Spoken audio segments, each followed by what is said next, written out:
Department of Energy reports 98% electrification already in September 2019. So this is good news, but knowing the 2%, we cannot actually neglect this because, yeah, if we have like 100 million population in the country, still 2 million people, Filipinos, are deprived of electricity. Next slide. So also, the most important aspect in rating or in doing some rating on electrification rate, the measure is just binary. What this by binary means, it just means that whether it's either you are connected or not connected to electricity. So in this case, the level of electricity access is not really assessed. Affordability, reliability, and sustainability of electricity are not also considered. And of course, more importantly, uh, the way how electricity affects socio-economic conditions of the people are not taken into account. Next slide. So here we define energy poverty because this is an important point in this discussion. The United Nations um, define that the lack of electricity access is one important aspect dimension of household poverty. Now, in developed countries, this is a bit tricky because in developed countries, the inadequate supply of electrical energy services for warmth or cooling or lighting and power appliances is already considered as one aspect or an important aspect in defining energy poverty. However, for us in the developing countries, this is more dramatic because energy poverty is defined really as deprivation of adequate, affordable, reliable, safe, and sustainable access to electricity and other forms of modern energy, right, like renewable energy. Next slide. So if we scan literature, energy poverty has already been studied, and the multi-dimensionality nature of this has also been considered. And you can look at these various studies, but in all these studies, the measure is still binary. It means that whether you are connected or not connected to electricity. Next slide. So the World Bank, SMAP is the Energy Sector Management Assistance Program, have seen the importance of multidimensional perspective. And so therefore, they come up with a multi-tier framework in measuring energy access across three different energy locals. That is household energy, energy access for productive engagements like in industry or to increase livelihood income, and then energy access for community facilities like health centers, barangay halls, churches, and so on. And then household energy access have distinct measures in this case, that is electricity, heating, and cooling. Next slide. So in a nutshell, this study actually looks at unraveling and further understanding the energy poverty, especially in our country, in the small off-grid areas of our country in terms of energy access. So this paper eventually provides an improved tool to calculate electricity poverty from a multidimensional perspective. So emphasizing that electricity access is not only about whether or not you have it. Okay, other aspects are also need to be integrated into assessing what really is electricity poverty. And in this paper, we robustly depict the multidimensionality of electricity poverty, especially in these off-grid areas in the country. Next slide. Laura Fair, next slide. Oh, Laura Fair, sorry about that. I think she freezes a bit. Next slide, Laura. Sorry, ma'am. You Sorry. already see? Not yet.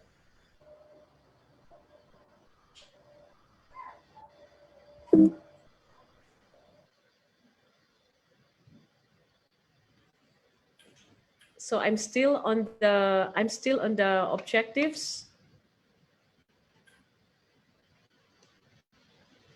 So I should go on electricity poverty slide. Sorry, guys. These things always happen, you know.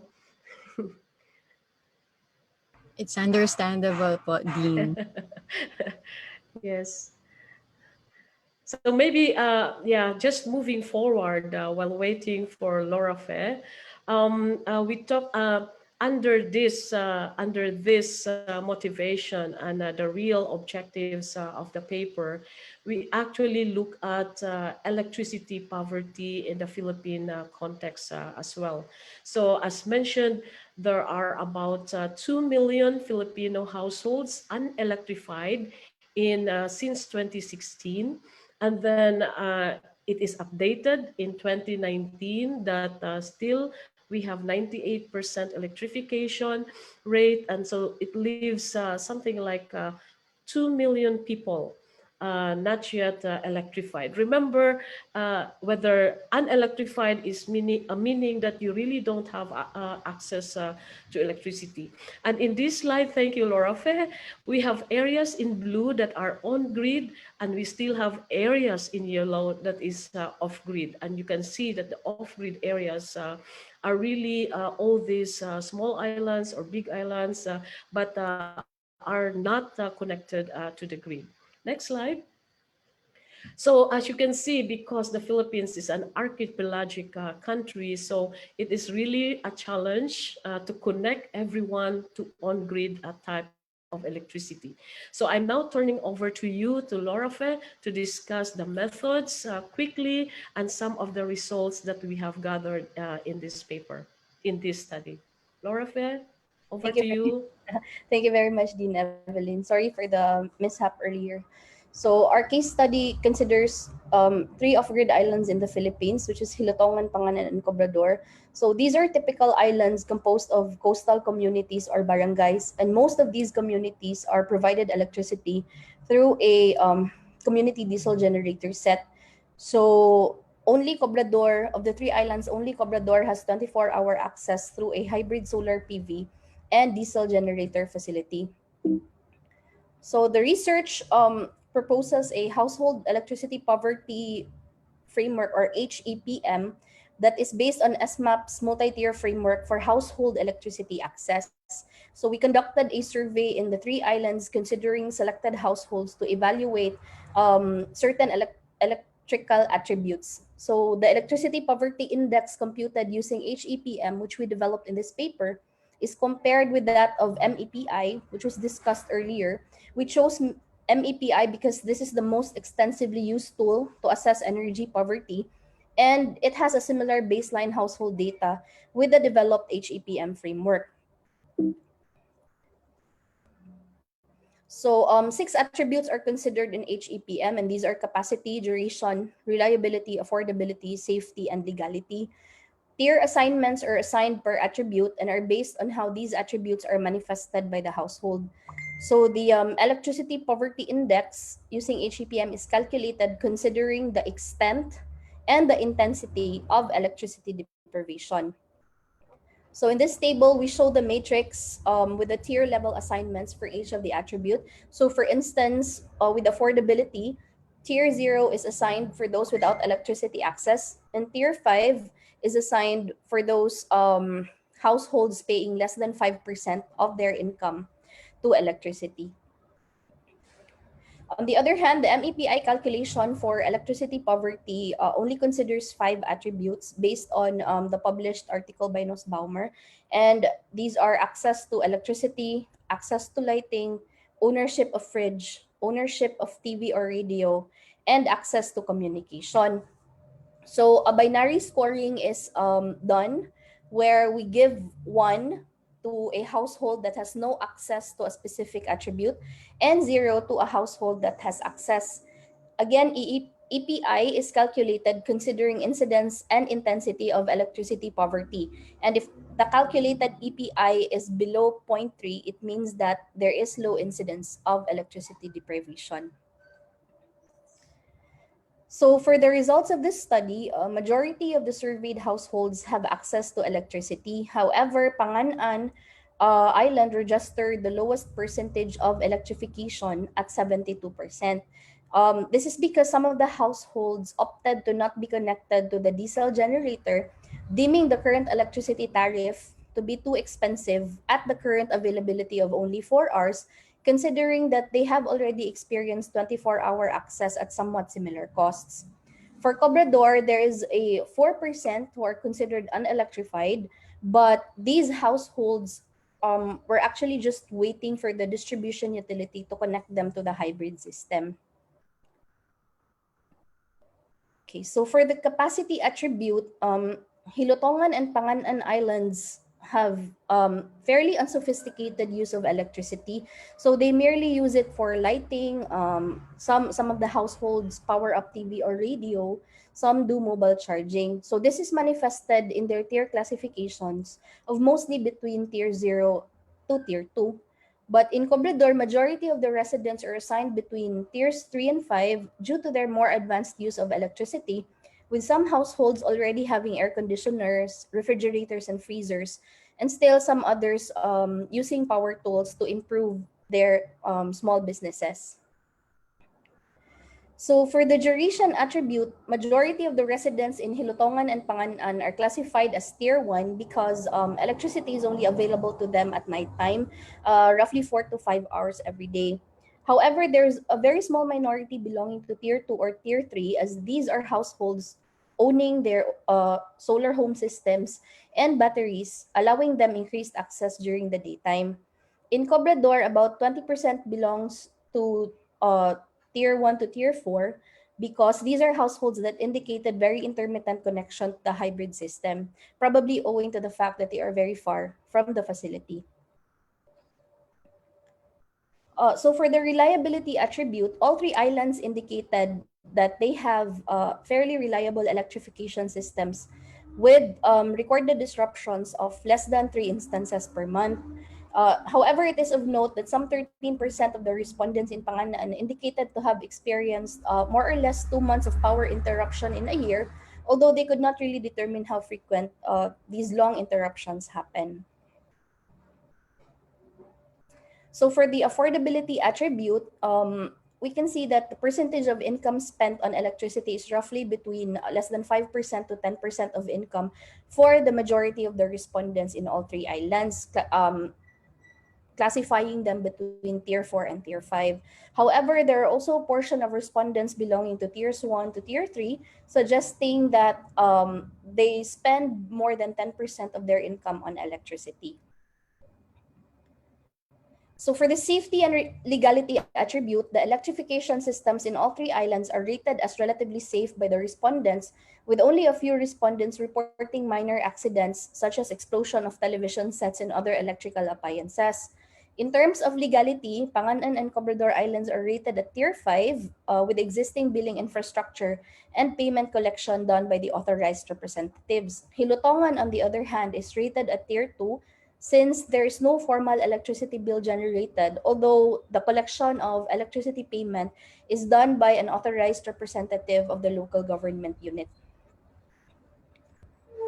So the resulting electricity poverty index using HEPM is computed based on the results presented previously, and it is shown in this table.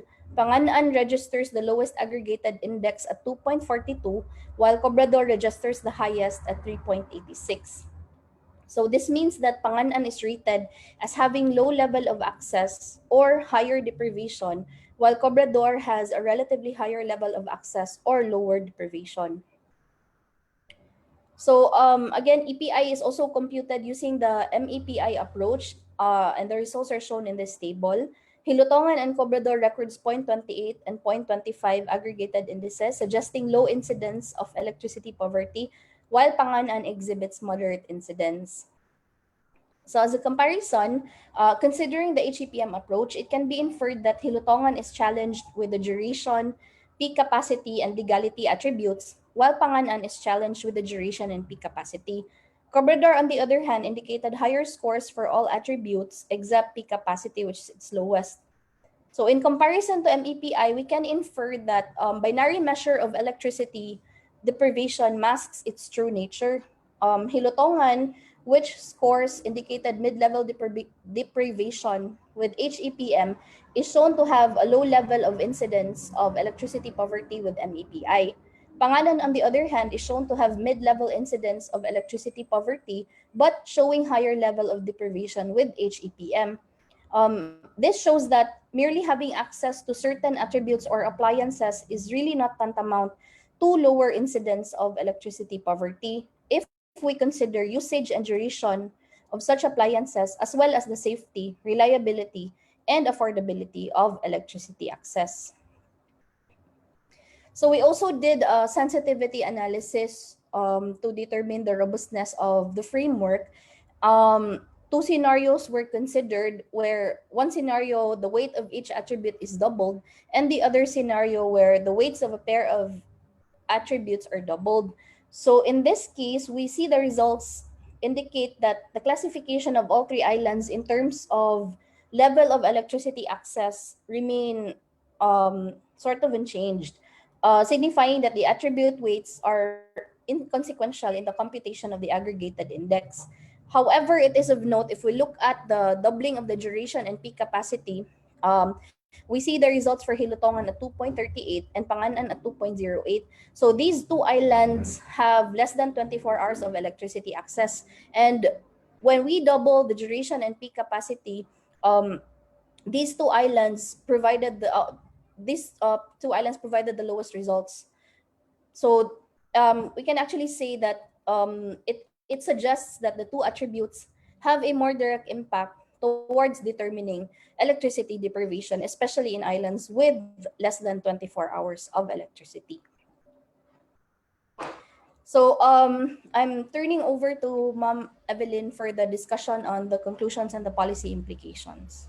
Okay, thank you, Lorafe, for discussing the results. So, in conclusion, prior to conclusions, I would like to share to you all our findings as far as policy implications are concerned. So, we have identified four major points. The first point is on EPIRA, that is the Electric Power Industry Reform Act, RA 9136. We have discovered and we have confirmed from this study that significantly this law affected well or positively the electrification landscape of our country. So from a government initiated effort to private sector participation. And then there are three general strategies that we need to look at to increase sustainable electricity access. Number one is really to campaign to improve private sector participation, especially in missionary areas, improve operations and services, and the most important one is to rationalize the electricity subsidy or UCME. UCME is the universal charge for missionary electrification. All of us on the grid pay for this UCME to subsidize electricity in poor or off-grid areas. The important point also here is that we have overlooked the crucial role of electricity deprivation. And in this case, therefore, we need to improve electricity access, especially in missionary areas. Next slide, Laura.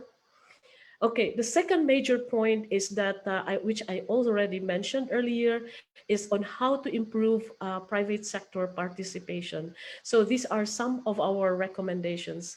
Number one is that the financial viability of projects must be considered as necessary for private investments. We know this already because private sector will never operate at a negative. Therefore, the affordability of tariffs versus drive for higher return on investments should be considered because these are two competing objectives between the community and the investors. So we have to strike a good balance between these two. the true cost of electricity has to prevail because in the upkeep and the maintenance and repair of these systems, investments are also required. Then longer electricity access actually paves the way for more sophisticated uses of energy. So like for example, freezers or refrigerators, which could actually improve the livelihood of our fellow men, especially in off-grid islands. And then the EPIRA leads the way for private sector participation. Therefore, the dependence to dole-outs, especially from government, needs to be improved. Because we need to look at this so that the dole-outs would focus more on significant aspects like public health, education, social welfare for disabled and senior citizens, and not really so much on electricity access. Next point. This is the other important aspect that we see for policy implications, and that is to improve operations and services, especially in missionary areas. So roughly 40% of existing NPC SPAG, so SPAG is the Small Power Utility Group that is sponsored by National Power Corporation. Here in off-grid power plants still are operating in less than 24 hours. So we cannot really make use and enjoy the benefits of electricity access if it is only available 4 hours a day. So what happens during daytime? We know that electricity is needed for studying and for actually promoting businesses and the economic, socio-economic situation of the people. Then the multifaceted nature of electrification requires strategic approaches in terms of technology options. So this is very important, that only technology, which is another point that we really need to look at, financing as well as institutional scaffolding. And then it is from this study, it is important to understand where communities are weak. So from the 6 attributes that Lorafe has been discussing, we need to see which important attributes are weak in each of these islands. Therefore, we concluded that no single electrification plan fits all except when they are on grid. So then the most important or the best scenario would be 24/7 access to electricity.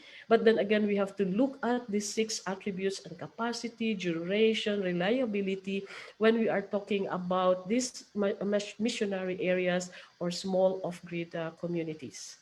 Then, of course, active participation of LGUs cannot be discounted. Next slide. So I'm almost done. Then here, the most important part is also the rationalization of electricity subsidy. We think there's a little bit of unfairness here that we want to point out to everyone, especially to the people who have the power to really make changes to this, because with UCME, poor households in the main grid are also paying the UCME.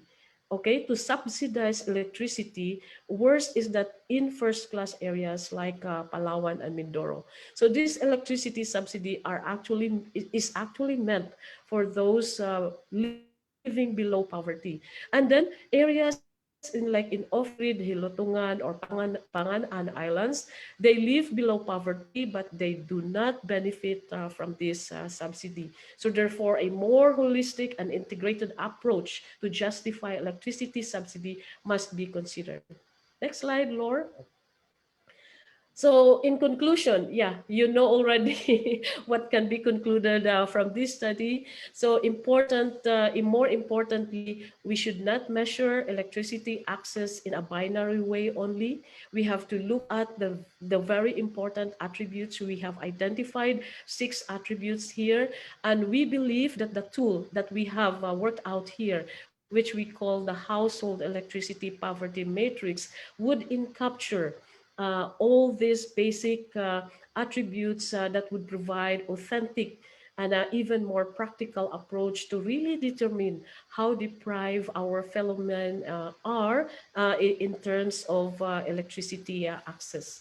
And of course, we are actually advocating for measuring pragmatic to have the pragmatic approach in measuring electricity poverty, especially in these areas, because we need to really support them so that we achieve our target of 100% electrification. So last slide.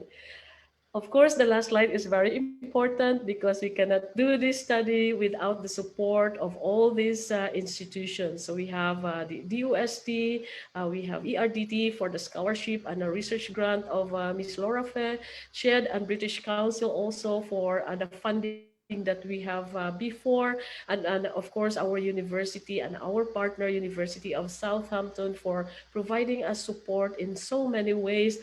And last but not the least, EU ASEP cells. Thank you so much for this opportunity to share to you all these important findings and study that we have. Thank you, and over to you. Thank you very much, Dean Taboada and Professor Lozano, for such a comprehensive presentation. So many great insights to unpack from the key findings of the study. And at this point, we are already seeing one question from our participants. And we encourage all our participants to start sending in their questions through the chat function. And in sending your questions, please do not forget to state your name and affiliation. And so I think to provide a more of an government or industry government perspective about the study, let's have our discussant for today, Director Kapungkol from the Department of Energy, to present her views on the key findings of the journal article. Thank you, Director Kapungkol. May you... Yeah, thank you, and good morning to everyone. Thank you to Dean Evelyn Taboada and Professor Lorafe Lozano for the paper or the study that was undertaken, particularly to a major flagship program of the government, which is rural electrification, or commonly used right now is the total electrification program. Since I was born, I think the policy of the government is to accelerate and expand electricity access to all of the uh, areas in the country. Now, with regards to the study on demystifying the authentic attributes of electricity poor households population, um, we commend the authors for successfully redefining electrification from binary measure of being connected or not being connected to an electricity resource, no? Going into multi-dimensional context of electricity poverty, particularly in rural off-grid areas. No, the household electrification uh, poverty matrix can also be useful for benchmarking electricity poverty in off-grid areas. So when we say go off-grid areas, actually it refers to not connected to the main transmission line and in not connected to the distribution system of a particular distribution utility or electric cooperative. It can be also a basis to prioritize off-grid uh, area electrification, meaning by ranking, because given the limited resources, the government or even the private sector would like to choose a more viable areas for electrification and moving towards to the least or the last mile areas. And then the preliminary evaluation of effectiveness and efficiency of policies, particularly the EPIRA, specifically on the quality, reliability, and security availability of the project. So thank you for that, but maybe a more expansive parameters can be used in terms of determining as a ranking the household electricity poverty matrix. Um, while the household electricity poverty matrix delimits only on assessing the adequacy, affordability, reliability and safety measures of energy poverty, um, maybe what can also be considered are some of the important aspect or measures of sustainable access to electricity services, which would include technical, financial, economic, organization, management, socio-cultural, as well as institutional, political, environment, internal, and external intervention aspect. As we move towards the last mile areas, we know that it's very difficult to really implement it. Actually, it would take 2 years for just a pre-feasibility study to go into one small areas with minimal household potential household uh, target, no, for electrification. And then the evaluation of this aspect will provide the regulatory and implementing agencies with more conclusive and substantive basis to enhance the electrification program. No? But right now, currently, the government is focused on accessing all of the unelectrified household, whether you're grid connected or off grid, uh, in areas that are not connected to the transmission and to the distribution line. And then as regards to the Pangan Island, after more than 12 years of operation, the Panganan Island Cooperative for Community Development, or PICCD, has not come up with enough funds to actually rehabilitate the Pangan Island Solar Electrification Project, because I think it's a government initiated project. And based on our assessment, no, latest, um, it can't even buy replacement parts for the facility. So like batteries and the PV panels.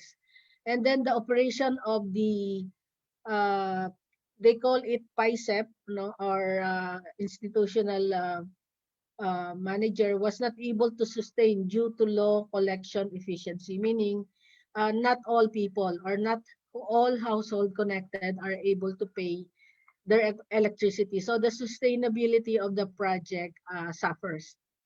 And then the study shows that the electricity access in the three islands, no, namely Cobrador, Panganan, and Gilutungan, um, obviously there are other sources of electricity in the island, which may include privately owned uh, power system. No? So there are actually households that provide informal, we call them actually before PAPs, no, privately owned power system, wherein rate they pay actually are high, no, from a regular say 25 pesos, some are paying more than 50 pesos per kilowatt or per bulb that was provided by such privately owned system. No? So to reflect the real electrification status also in the rural off-grid areas, it is recommended to include additional attribute for consideration of Dean Taboada and Professor Lorafe, is on the type of electricity resource. No? For example, tier, tier 0 may be those privately owned power system. Tier 1 can be government implemented solar battery charging station. Tier 2 can be government implemented solar home system. These are the individual ones.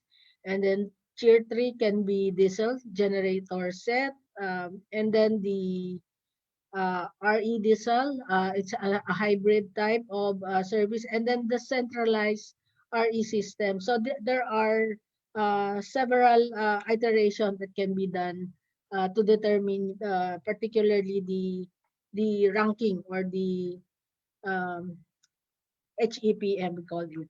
And then the introduction of renewable energy as a replacement or augmentation of existing diesel generation in these off-grid areas are seen to increase um, electricity availability now, because it's already available and not dependent on imported fuels. No? So the government through EPIRA, as well as the Renewable Energy Act, and then the strengthening of the National Electrification Administration Charter, enables the distribution utility or what specifically the electric cooperatives to really venture into renewable energy and generate their own power.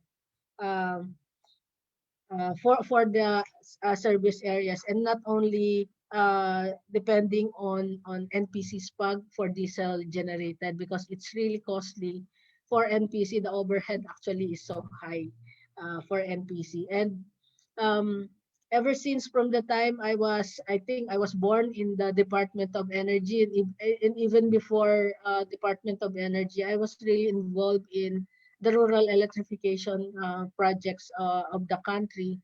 And I have seen and developed several projects, no, involving private sector, government, that we are attempting to really sustain and accelerate electrification of the country. Now, the result of the study suggests that the policy framework for electrification in these communities should focus on improving availability of electricity, as well as improving sophistication of electricity use, showing a more productive uses of electricity. So, as far as the government policy or initiative is concerned, and particularly with the support of the World Bank, European Union, access to sustainable energy, World Bank, and even the UNDP Dreams projects, a lot of innovative programs and projects have been developed and implemented. One of those are the PBM, or the photovoltaic mainstream, which attempts to empower the electric cooperatives and even the consumers to build or to operate their own system with number of days or hours of service, and the post sales services, no, which is important also. So, and for the RE law, there has been support, no, although this is being paid by all electricity, as what you mentioned, by uh, um, Dr. Ardin, Evelyn, is the subsidy actually, not all are paid by the consumer, because spag areas or off-grid areas actually are not really that poor, no. So the attempt to rationalize subsidy is intended to lessen the burden on the electricity end users, particularly in the main grid, no, that are not subsidizing those. And we see that some of the areas in the off-grid areas are actually tourist areas, wherein there's a lot of hotels, commercial establishment, and they pay the same as a small household. So that is where the Department of Energy is coming from. That is, if you consume more, and then you pay more, no? So that there's an adequate distribution of collection or return, no, from the investor or on the operator of that particular project. And then the government has been continuously developing ways. In fact, um, we have what we call the total electrification program. And just to maybe update our participants, the government has, or particularly the Department of Energy has come up with electrification strategies to address the unserved and underserved. When we say unserved, really there's no electrification connection. There's no electricity. While the underserved, these are the areas or the household that receive electricity only during nighttime, say 4 hours, 12 hours, 6 hours. So dependent on the availability of the supply and the source of electricity they're using. So SPAG remains to be one of the implementer of electrification, and this is we have also private sector like the qualified third party. That's why we're also enhancing the participation of the private sector, no? Because really they also need to recover the cost, no. So that's why that is how the UCME was implemented. And lastly, well, of the three main grids, Luzon, Visayas and Mindanao, actually Mindanao remains to be the biggest challenge for electrification or providing access to electricity services. Um, we are an archipelagic country wherein interconnecting them to the main grid would really entail huge financial resources, and as we all know, the power industry is not subsidized; it's private sector, so everyone pays for all the investments. So that's why we're looking at also at other least cost options, no. But resiliency also is one of the factor, and provision of what we call um, productive use or empowering the household to be able to generate income so that they can pay their electricity consumption. So lastly, if I may recommend that the resolution of electricity poverty and bringing sustainable development in rural and off-grid areas would require conducive policy framework and coherent action among the whole of government approach. No, so DOE may be for policy direction and guidance, and the NEA and the electric cooperatives for the implementation of electrification program following a sustainable electrification design and services. NPC-SPAG pursue its last resort service provider. ERC is more on balancing the rates and charges and the collection or the tariff to be applied by all players, no. So on and on, DBM, Land Bank can provide the necessary funding for the household balance subsystem, so that particularly for solar, considering it's also part of demand side management, and a lot more like DOTR for the development and provision of necessary transport, land or sea or products. No, as you know, delivering equipment and hardwares, no, for electrification is really costly. And lastly, for TESDA also. So we're thankful that the EU delegation and ASEP project is able to um, come up with pilot productive uses in the Mindanao areas. So there are now on existing or being operated productive uses, and they actually earning, no. So we're empowering them, and we're starting also with the Visayas grid. So there's ongoing. So with that, on behalf of the Department of Energy, we would like to thank ASEP Sales for this uh, webinar, and of course the authors, Dean Evelyn Taboada and Professor Lorafe Lozano, and of course later Dr. Laarni Escresa will be joining us. You know, she's been part also of the ASEP team, no, that have helping the Department of Energy come up with this innovative but sustainable approaches to electrification and the accelerating and promotion of renewable energy in the country. So with that, thank you. And of course to Ateneo Graduate School, thank you so much. Thank you very Good much, morning. Director Kapungkol, for that very comprehensive response to the research conducted by Dean Taboada and Professor Lorafe. Just very briefly, I'd like to give a few minutes to before we dive into the question and answer portion. I'd like to give Professor Lozano and Dean Taboada the opportunity to respond very briefly to the comments that were raised by Director Kapungkol. Dean Taboada and Professor Lorafe.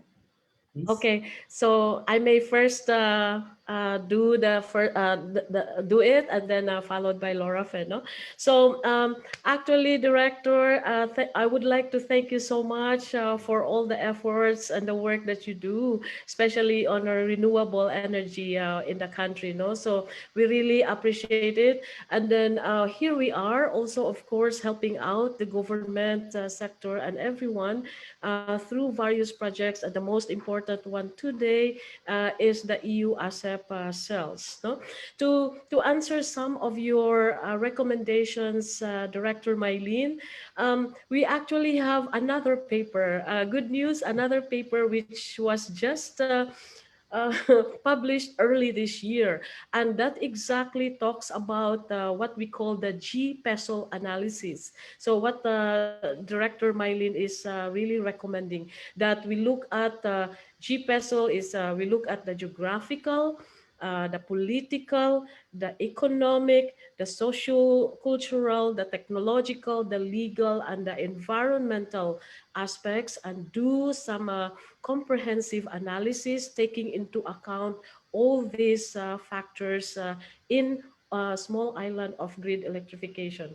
And then, so when there is a good chance that Ateneo School of Government would similarly allow us to discuss that paper in the next round of EPS, Energy Policy Series, we would be happy to do that. But in the meantime, we could also provide you copies of that paper that was just recently published early this year.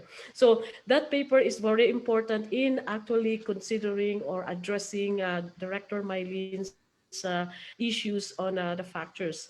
The other point I'd like to highlight is that indeed, Director, we are always an advocate of not only providing electricity access, especially to small grid islands, but also to provide productive use of renewable energy, in this case, or energy, PUE. And then since we advocate also renewable energy, so that becomes pure productive use of renewable energy.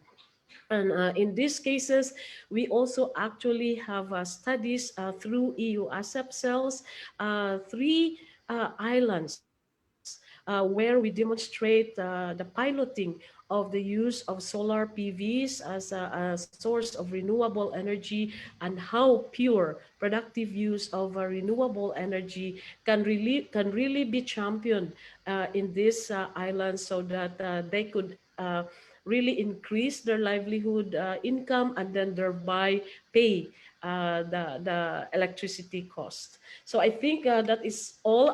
Two more about resiliency and sustainability. Yes, that is what we are looking forward to. Also looking at how things can be sustained. And indeed, we see immediately at this point, we would just say that the productive use of renewable energy would be one aspect whereby we could address sustainability in the end. So over to you, Lorafe, if you have some more points to add to Director Mylene's comments. No, thank you very much, Ma'am Evelyn. I actually agree with all the points that you've raised. And also, one other thing, with HEPM, we can actually improve on the matrix. It's not really a final matrix that you can use. There's several ways to improve it. We simply base the attributes from SMAP's framework. So I agree with Director Mylene that indeed there are more attributes that we can consider to also factor in sustainability of electrification systems in off-grid islands. Thank you very much, Dean Taboada and Professor Lorafe. And we now turn to our open discussion. I see now so many questions being raised by our participants. And the open forum, or the question and answer, will be moderated by ASIPCEL's Senior Research Fellow and also an Associate Professor at the University of the Philippines School of Economics, Dr. Laarne Escresa. Dr. Escresa, the floor is yours. So thank you very much for that very engaging and insightful presentation and discussion, Dean Lorafe and Director Mylene. So we have we're receiving a lot of questions now. So thank you again for that very engaging discussion. And I see that our participants, we have former Secretary, Energy DOE Secretary Francis Viray. Hello po. And also we are international. We have someone here from NUS, from National University of Singapore, and we will read one of her question, right? If we are going to organize the questions, maybe we should proceed first with the technical aspects, because that may be closely related. Some are quick questions, but I'm going to read all of them, all those questions that are technical in nature. So the first is from our senior technical advisor, Joseph Yap. So when you say weight of a certain attribute is double, does this mean that the weight of the other five attributes are adjusted downward? So that's one question about the nature of the index. And also there is another one. How can the said matrix be computed for more, if not all, off-grid island areas? Are there limitations preventing the creation of the HEPM for the entire country? And then the third question is also technical in nature. A question: how do you treat solar home systems? I think this is also related to the point raised by Director Mylene earlier. How do you consider the use of solar home systems and other rechargeable lamps that are 5 or 10 or less than 25 kV, and whether is that treated as 0 or 1, or how is that actually treated, and what would be the implications also for that policy wise if it were included or excluded? But maybe you would like to um, uh, answer all the technical questions first. Thank you. Maybe Lorafe can do first, that I can support. So first on the question on the weights, initially we actually applied equal weights to all the attributes, and when we did our sensitivity, so when we double the weight of a certain attribute, correspondingly the weights of the other attributes are adjusted, but they are still equal. So only one attribute would have double weights, all the others will have equal weights. And then for the second scenario, if we double the weights of the two attributes, then only those two attributes will have double weights and the rest will have similar weights as well, adjusted accordingly based on the weights given. Um, for the question on solar home systems and how they were considered in the study, we actually did not look at the source of their electricity. So there were some who said that they have more power during the day or during the night because they have other sources of electricity. So that was where the consideration is put in place. So we know that, for example, in Hilotongan, they only have 4 hours of electricity at night, but some of the respondents indicated that they have more hours of access because they own solar home systems, or they have their own generators, or they have their own batteries. Moreover, in the capacity aspect, we considered the power usage of the households. So of course, if you have more power usage and duration, actually, so if you have other sources of electricity, there is a greater probability that you'll be able to use more of your electrical appliances. And then as to the application of the framework to the entire Philippines, it is really possible. What we did was uh, a grassroots perspective. We did a grassroots perspective of the study, and we really went into the households to interview them one by one. But some other studies on energy poverty actually look at how do you call this, generalized data from a country, for example, and apply it, so it can really be applied.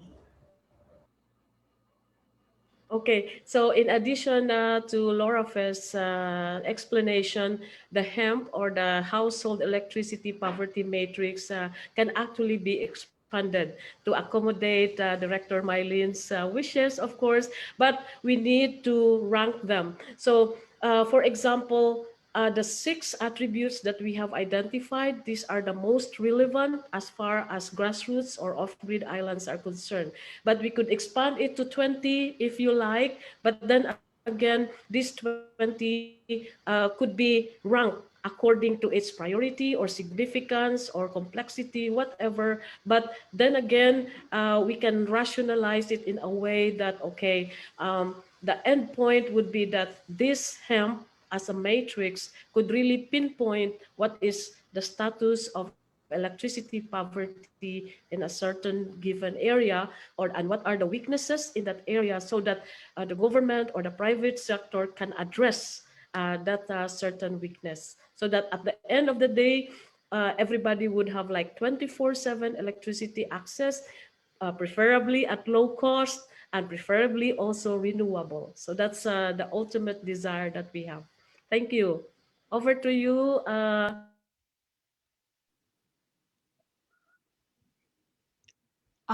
Okay.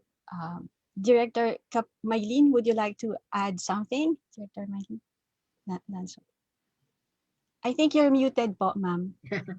Yeah, maybe I'll respond on the question on how solar home, small system or solar lantern is treated, no, whether it's electrification or not. Well, it depends on where the areas are, no. In the meantime, we see solar home system as a stopgap measure, as an interim provision of electricity services, including those that are available like lanterns and because for example in coastal areas the fishermen uses also that for for going there preparing their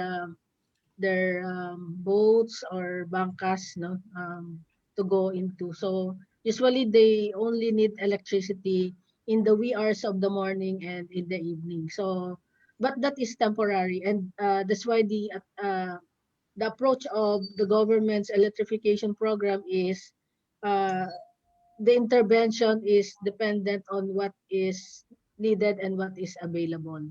Um, the trust is to provide them the needed electricity to for them to be become productive.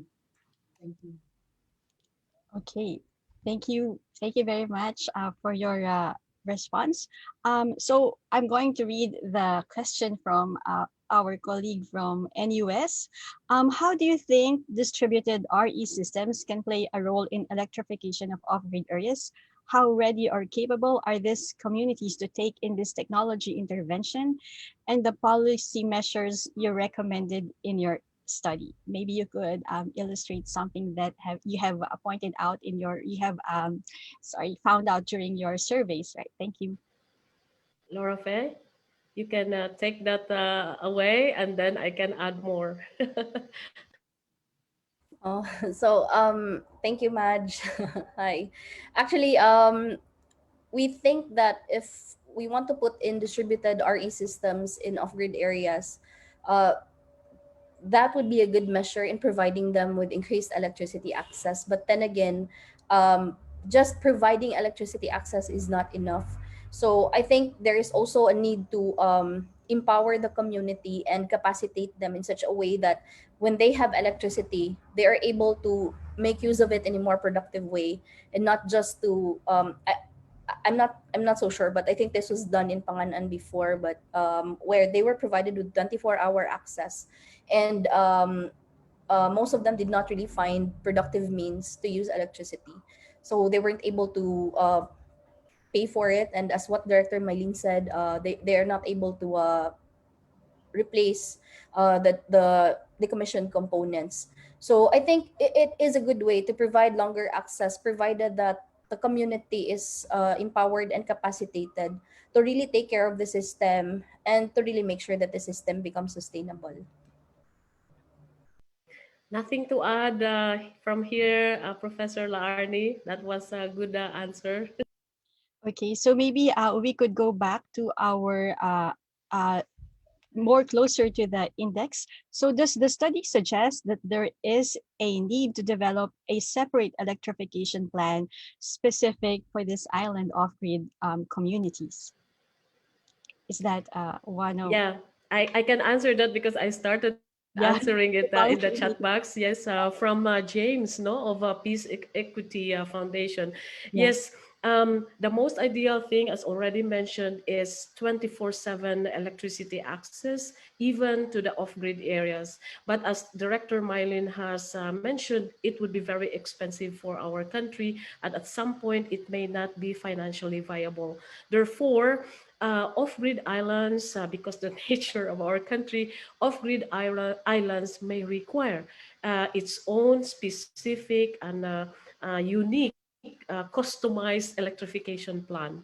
And one of that is really that the use of renewable energy, independent grid, so like the solar system and solar power system. So that's why would be very important and significant for them. So that's why in our studies right now, we are working out different scenarios. We look at nanogrids, we look at mini and microgrids, and then mini grids, and see how these things can be implemented accordingly in small islands, depending on their need and the various factors and so on and so forth. Okay. So yes, Yeah, yeah, thank you. yeah.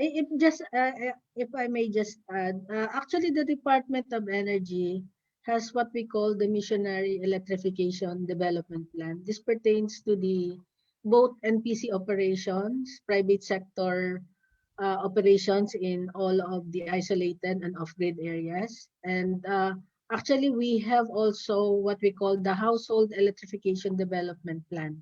So this is aside from the distribution development plan, the transmission development, and the power development plan, as well as the Philippine energy plan. So later on, we'll come up with the national renewable energy plan. So we have a lot of plans.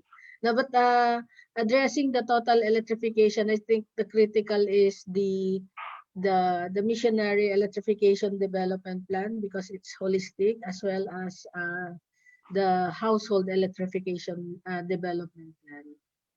Thank you. So thanks. Another question.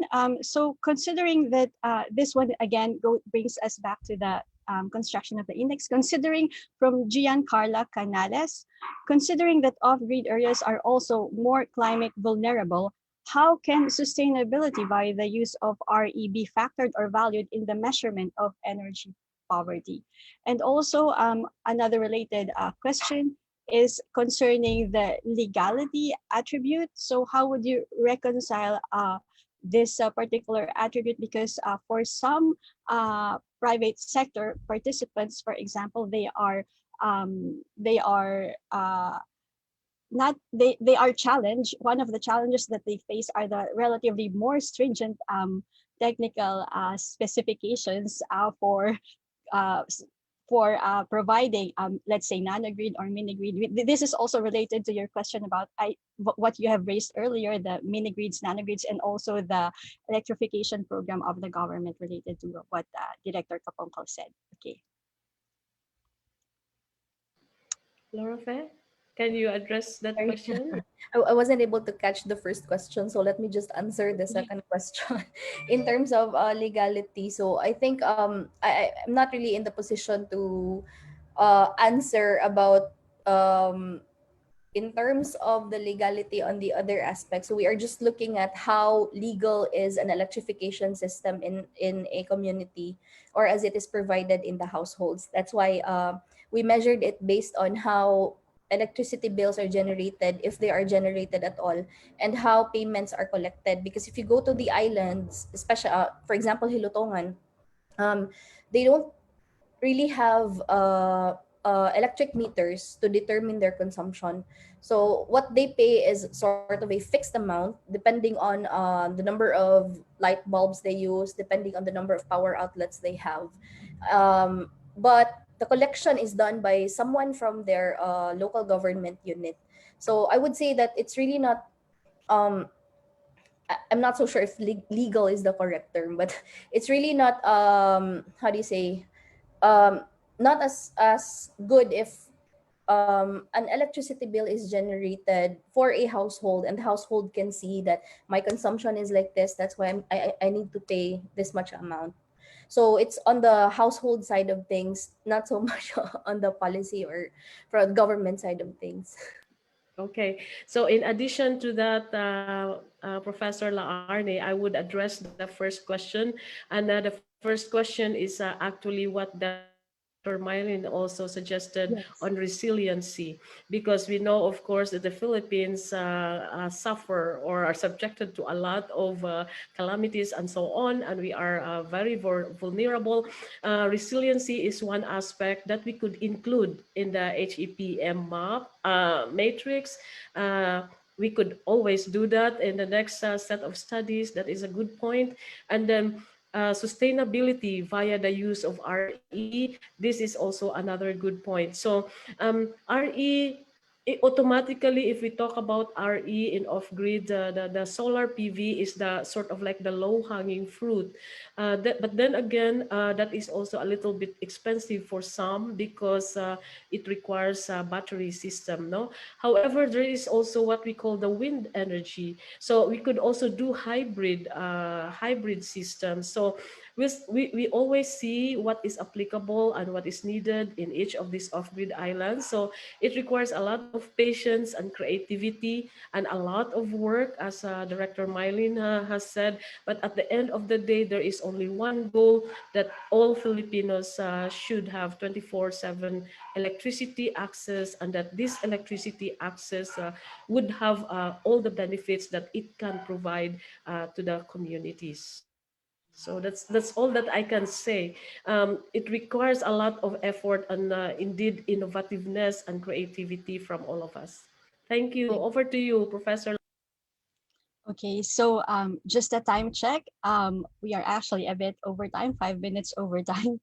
So I think the questions have some of the questions are also related to the previous ones, and the nature of the questions that have been posed, which we have not yet discussed, relates to the policy implications and moving forward. No? So maybe now is the time for this kind of question, and then after that, maybe we could hear any last comments, remarks. So it's again from James. Question to this one is directed to Director Kapongkol, but of course all of you may also answer. So is there already a policy where it facilitates to unlock potential financing schemes such as microfinance institutions through their business loans or agricultural loan where RE for productive use can be integrated? So that's the question related to Yeah. financing. Yeah. Thank you, Dr. Laarni. Actually, it has been the program of the government to introduce several financing models, no, particularly for those with donor community initiated projects, because we wanted to attain sustainability. Like Land Bank and DBP, they're providing some sort of um, assistance, no, but there are also projects that were not able to attain success, no, sa like the one in the seabread projects, wherein the project preparatory funds, uh, given the, the remoteness of the areas, the the distance or the communication really affect the more efficient and effective way of executing the program. But we have been continuously innovating this, and in fact there are now talks on the green financing, including those households, as we now moving towards renewable energy empowerment for the consumers, no. So and in fact I think innovative approaches like in one area that is really remote from the main office of a distribution utility or electric cooperatives, if you empower the people in the community, capacitate them, I think you resolve the problem of and with the aid of that technology, no? Like payment options, prepaid metering, so that addresses sustainability and resiliency as well. Thank you. Okay, thank you. Maybe we should uh, read also another two two questions that are related, but I think it is also because very important. So it is in the nature of a comment actually about the level of electrification in the BARM region. So I received three questions. We received three questions.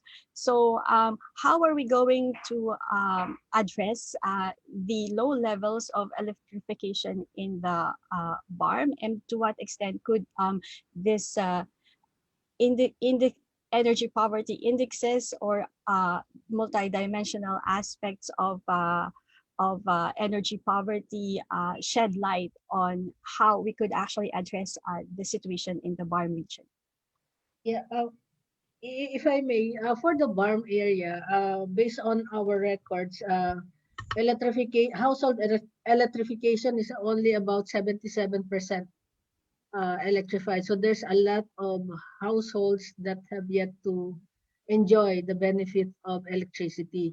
Now, given that there's already a Bangsamoro law, uh, and the Department of Energy and the we call it IEG, or the intergovernmental on the Bangsamoro.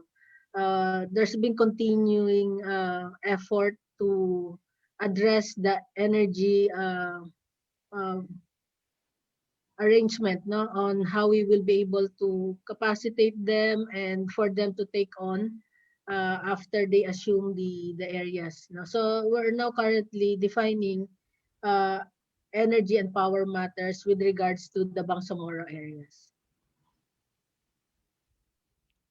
So we will know the program or the project or how the electrification will be done after we have completed the.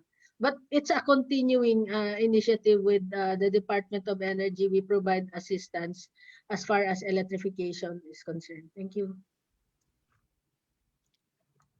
Would you like to add anything to that, Dean or Laura Faye? Uh, yes, Ms. Laarni. So, in support of DOE, of course, we are here. On the scientific aspect, we could also look at and apply this matrix to BARM, no, and see how vulnerable they are, what are the weaknesses, and what are their actual needs, because we could always design our electrification plan based on the needs and based on the requirements in that particular community. So for example, I do not know exactly the BARM situation, but for example, in the situations that we are working with, we have strong winds in that island. We really install weather stations to check on that. We have also solar, so we could have hybrid.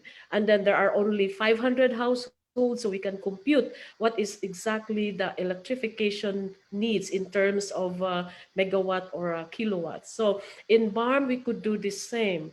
And of course, it's a long study, but then again, nothing can beat starting the work as soon as possible.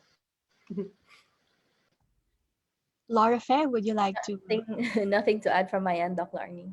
Okay, so I think I'm being prompted that we're over time. So maybe we could ask each one of you a very short closing remarks. And then I think after that, we need to have our group picture because it's the Zoom setting. We're still in the pandemic situation. And for the way that we do the picture taking now is with a screenshot, right? So yeah, for the parting words, maybe we could start with Director Mylene, followed by Lorafe, and then the presenter, Dean Taboada. Yeah, thank you, Dr. Larnie, and thank you to Ateneo School of Graduates, the ASEP cells, of course, and Dean Evelyn Taboada and Professor Laura Feno for this opportunity to share the experiences and the initiatives on how we will be able to achieve, say, total electrification in the country. I think I have some colleagues here in the Power Bureau as well as in the Renewable Energy Management Bureau, and these are the people that really works towards attainment of these initiatives of total electrification. And Of course, with the assistance of ASEP, the Access to Sustainable Energy, the World Bank, and some other donor, UNDP, ADB. Thank you for the continuing support to the total electrification of the government. It's really a tremendous task for us as we move towards the last mile area. So uh, sometimes you just move towards providing that electricity regardless of how much it costs. No? So with that, thank you again and good morning, everyone. Good morning, Director.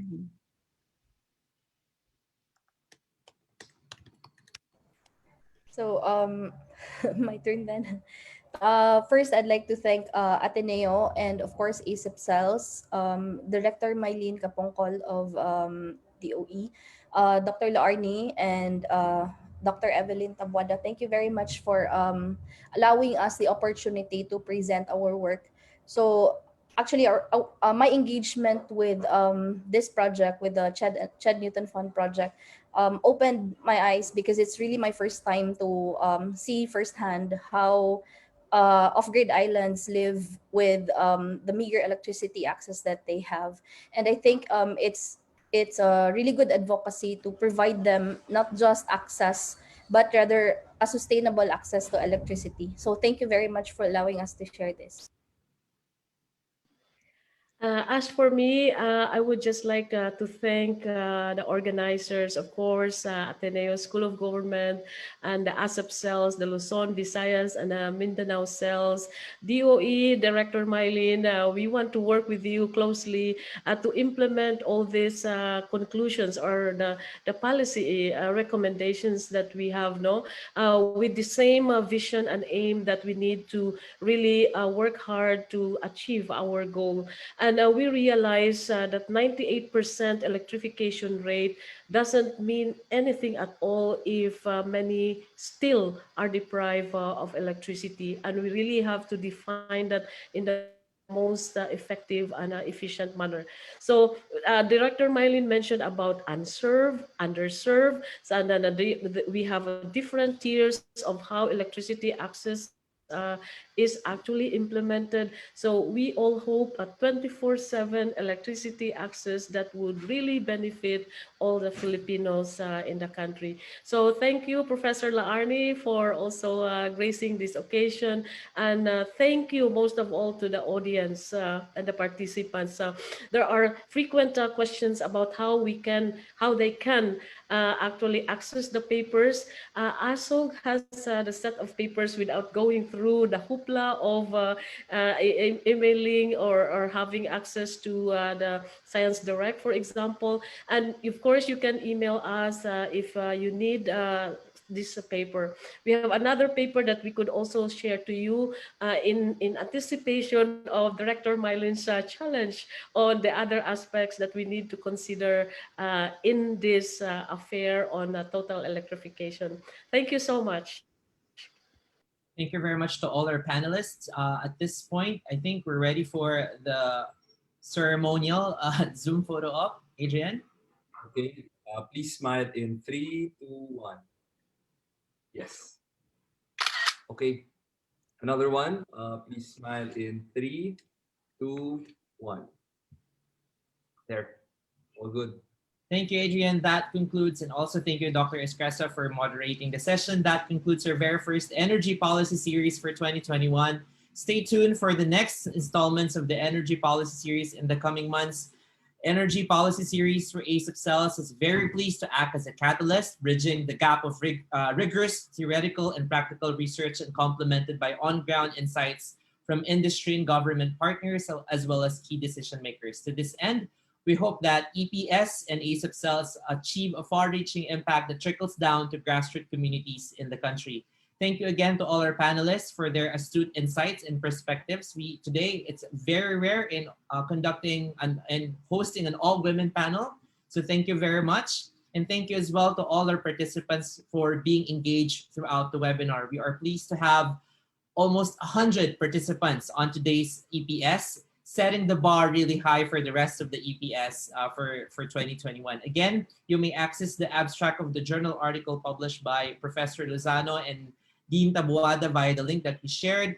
Don't forget to fill in our post-event survey form. We would be delighted to hear your thoughts and feedback from today's webinar. The Energy Policy Series is presented by the ASIP Cells, supported by the European Union and implemented by the Ateneo School of Government. Please visit our website at asipcells.com and like the Ateneo School of Government's Facebook page for all the updates on our next energy policy series and research publications. Enjoy the rest of your day.